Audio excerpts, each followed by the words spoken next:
मेरे प्रिय विद्यार्थियों, सुप्रभात। आज मैं किरण महन आपको वर्तनी संबंधी अशुद्धियां समझाने जा रही हूँ। भाषा भावों और विचारों के आदान प्रदान का साधन है। जो भाषा व्याकरण के नियमों के अनुसार बोली तथा लिखी जाती है, वही मानक भाषा होती है। भारत में विभिन्न प्रांतों के लोग रहते हैं।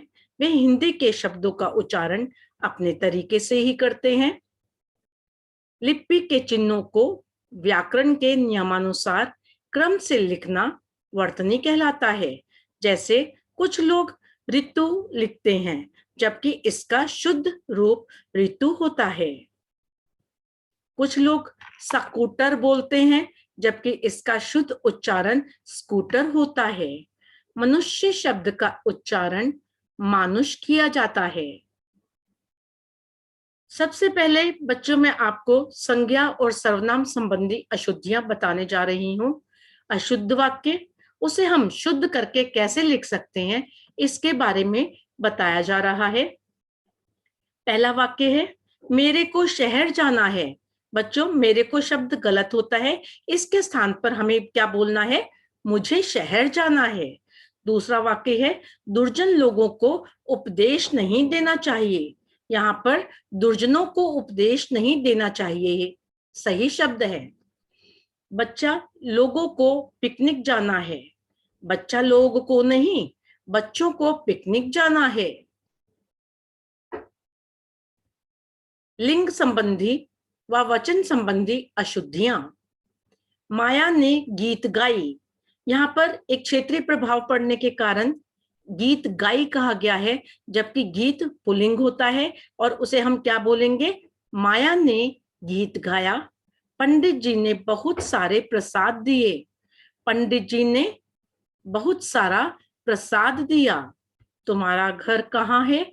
यहाँ पर लिखा है तुम्हारी घर कहाँ है, तो इसका शुद्ध रूप होगा तुम्हारा घर कहाँ है।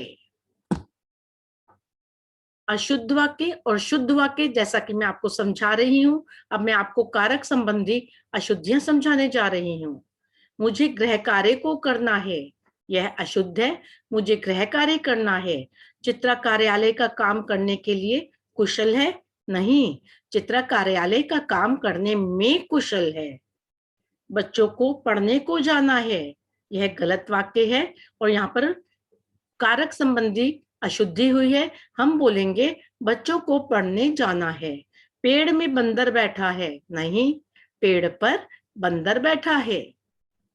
क्रिया संबंधी अशुद्धियां बच्चों इस प्रकार हैं। मैंने ताऊ जी से बात करी है। ये प्रॉब्लम कई बार आती है। करी है शब्द कभी नहीं होता क्रिया का रूप, बल्कि क्या होता है? की है। हम कल जाऊंगा, हम कल जाऊंगा नहीं होता, हम कल जाएंगे। ठीक इसी प्रकार उसका प्राण निकल गया, उसके प्राण निकल गए। कृपया यह हस्ताक्षर कर दीजिए।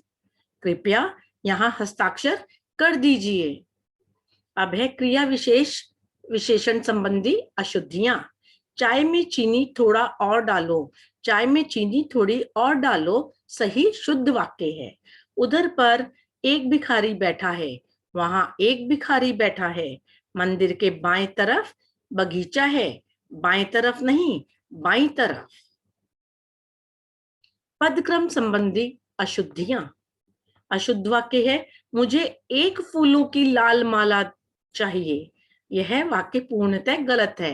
यहाँ पर पदक्रम के संबंधी जो अशुद्धि हुई है उसे ठीक प्रकार से कैसे लिखेंगे?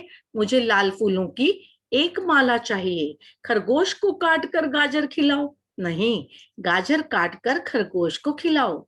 बच्चे को गर्म करके दूध दो, नहीं, बच्चे को दूध गर्म करके दो। पुनरुक्ति संबंधी अशुद्धियां। एक शब्द का बार बार प्रयोग किया जाना भी कैसे गलत होता है, यह हम सीखेंगे।